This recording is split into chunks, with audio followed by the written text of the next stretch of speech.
پاکستانیوں، اب تک کی اطلاعات کے مطابق آئینی عدالت کا قیام، ہائی کورٹس ججز کی ٹرانسفر، آرٹیکل 200 میں ترمیم، چیف الیکشن کمشنر کی تعیناتی کے عمل میں کچھ تبدیلی کی ترمیم، عدلیہ متعلق دیگر ترامیم، آرٹیکل 243 میں ترمیم بظاہر ان نکات پر پیپلز پارٹی اور مسلم لیگ نون میں 27ویں ترمیم لانے پر متفق ہو چکے ہیں۔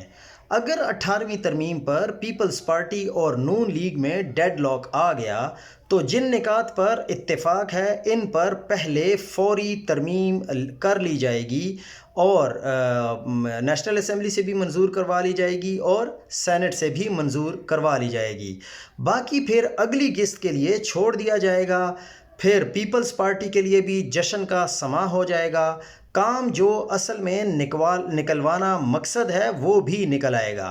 اور یہ بات تو حقیقت ہے کہ 18ویں ترمیم کو اصل میں چھیڑا نہیں جا رہا، یہ صرف پیپلز پارٹی کو فیس سیونگ کے لیے کہا جا رہا ہے کہ ہم یہ 18ویں ترمیم کو بھی چھیڑیں گے، لیکن ایسا کچھ بھی نہیں ہوگا۔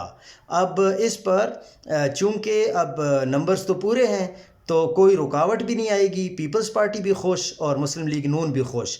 لیکن یہ بات بھی طے ہے کہ پھر یہ جو 18ویں ترمیم میں اگر کوئی مقصد ہے کہ اس کو چینج کرنا ہے تو اس کے لیے کوئی اور نئی ترمیم آ جائے گی، اس پر بھی اتفاق رائے قائم کر لیا جائے گا۔